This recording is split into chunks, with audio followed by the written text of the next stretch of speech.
नमस्कार साथियों, EPS 95 minimum pension बढ़ोतरी के एक और वीडियो में आप सभी का स्वागत है। साथियों, आज के इस वीडियो में एक महत्वपूर्ण अपडेट हम डिस्कस करने वाले हैं, जिसमें ये कहा जा रहा है कि जितनी भी स्टेट और सेंट्रल गवर्नमेंट की पेंशन जो मिल रही है, जिसमें ईपीएस 95 वृद्धा पेंशन सबको मिलाकर सिंक्रोनाइज करके एक पेंशन क्रिएट की जाए, ताकि जितने भी पूरे भारतवर्ष में पेंशनर्स है, वृद्ध पेंशनर है, उनको एक समान पेंशन मिल सके जो प्राइवेट सेक्टर में काम कर रहे हैं या काम कर रहे थे।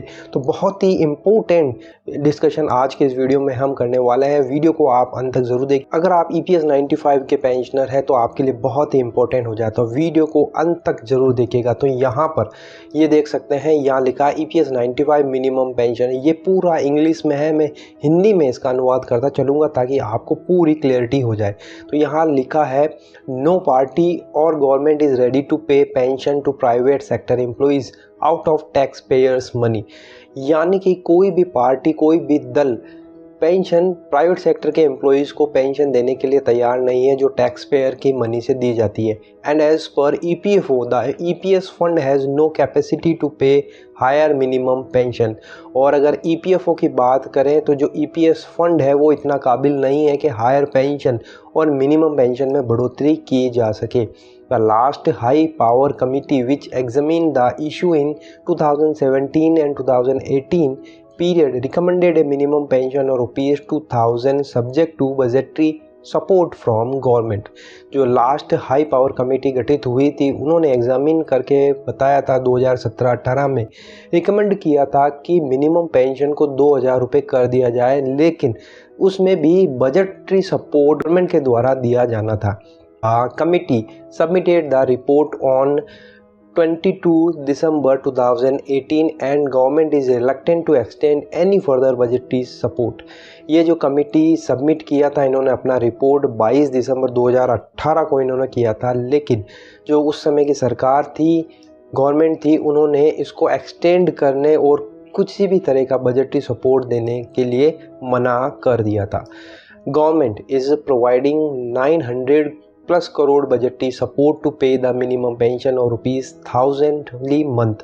यानी अभी भारत जो सरकार है वो 900 करोड़ रुपए का बजटरी सपोर्ट प्रोवाइड कर रही है मिनिमम पेंशन जो 1000 है उसको पूरा करने के लिए। The last actuarial valuation of the fund was carried out as on 31 March 2019।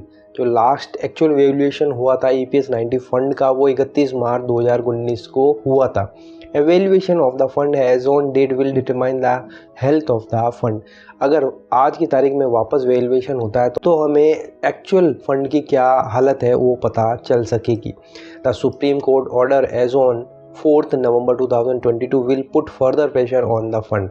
जो सुप्रीम कोर्ट का ऑर्डर आया था 4 नवंबर 2022 को हायर पेंशन को लेकर, वह भी ईपीएस 95 के जो फंड है उस पर प्रेशर ज़रूर डालेगा।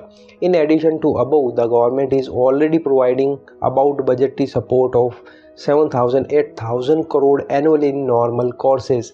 इसके अलावा भारतीय सरकार पहले से ही बजटरी सपोर्ट प्रोवाइड कर रही है 7,000 से 8,000 करोड़ वार्षिक इस तरह की स्कीम, पेंशन स्कीम के तहत।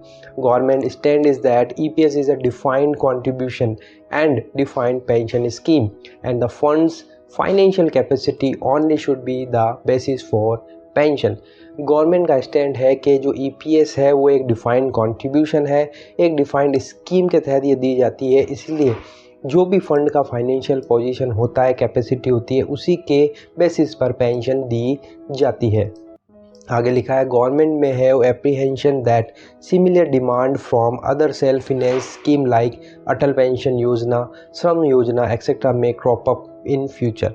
गवर्नमेंट का ये मानना है कि सिमिलर तरह की जो पेंशन है, जो सेल्फ फाइनेंस पेंशन है, अटल पेंशन योजना, श्रम योजना, उसमें भी इस तरह का फ्यूचर में क्रॉप अप देखा जा सकता है। Under these circumstances, government should think about recasting the pension yojana to cater to the aspiration of retirees in private sector। इस तरह की स्थिति में गवर्नमेंट को देखना चाहिए कि वापस रिकास्टिंग कर जितनी भी पेंशन योजनाएं हैं उनको एक तरह कर सारे रिटायर्ड जो प्राइवेट सेक्टर के रिटायर्ड एम्प्लॉय हैं उनको न्याय प्रदान करने। Government should help workers to save more and get more pension. Government को मदद करनी चाहिए वर्कर्स की जो ज़्यादा सेव करे और ज़्यादा पेंशन पा सके। The government can revise the pensionable salary limit taking into account the inflation and pay rise in since 1 September 2014 the date of last revision. Government को रिवाइज करनी चाहिए पेंशनेबल जो सैलरी है, जो लिमिट है ईपीएफओ की, अभी जो फ़िलहाल 15,000 उसको जो लास्ट में 1 सितंबर 2014 में रिवाइज हुई थी उसको रिवाइज करनी चाहिए। Then future pensioners will get higher pension automatically. तो इसी कारण फ्यूचर में जो भी एम्प्लॉय रिटायर्ड होंगे उनको ऑटोमेटिकली हायर पेंशन मिल जाएगी अगर पेंशन को रिवाइज किया जाता है। Old pensioners some relief can be given by moderately by increasing the minimum pension. और जो अभी फ़िलहाल ओल्ड पेंशनर है जो पेंशन ले रहे हैं उनको मिनिमम पेंशन में थोड़ा बढ़ावा करके रिलीफ दिया जा सकता है। आगे लिखते हैं alternatively government should have an universal old age pension scheme for all eligible senior citizen of the country. इसके अलावा भारत सरकार को एक universal old age pension scheme पर काम करना चाहिए जो सभी सीनियर सिटीजन के लिए एक समान काम करे। That pension benefit should be extended to EPS pensioners also. और ये जो बेनिफिट है वो ईपीएस 95 के पेंशनरों को भी मिलना चाहिए। Government is already have such A scheme and is operated through state government. Government इस तरह की स्कीम ऑलरेडी चला रही है जो स्टेट गवर्नमेंट के द्वारा संचालित की जा रही है।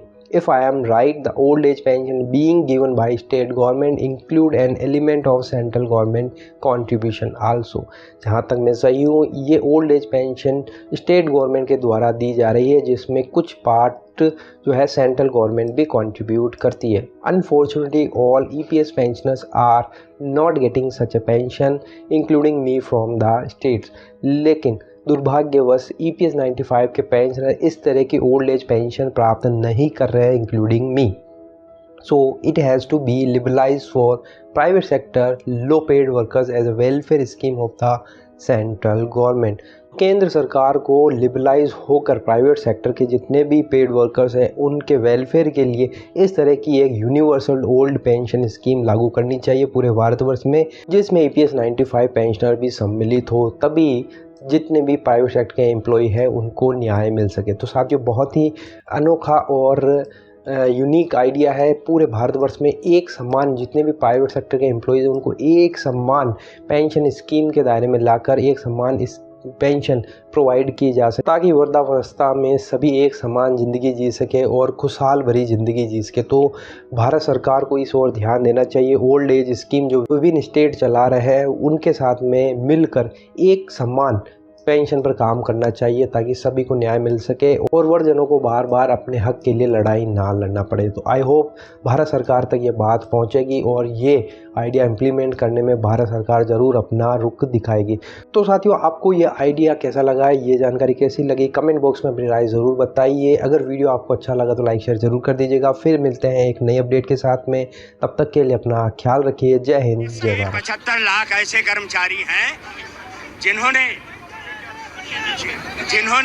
अपनी पूरी नौकरी किया है और उनको पेंशन के तौर पर न्यूनतम 820 रुपए महीने मिल रहा है। धिक्कार है ऐसी सरकार का। हम 8 साल से ठीक है यही बोल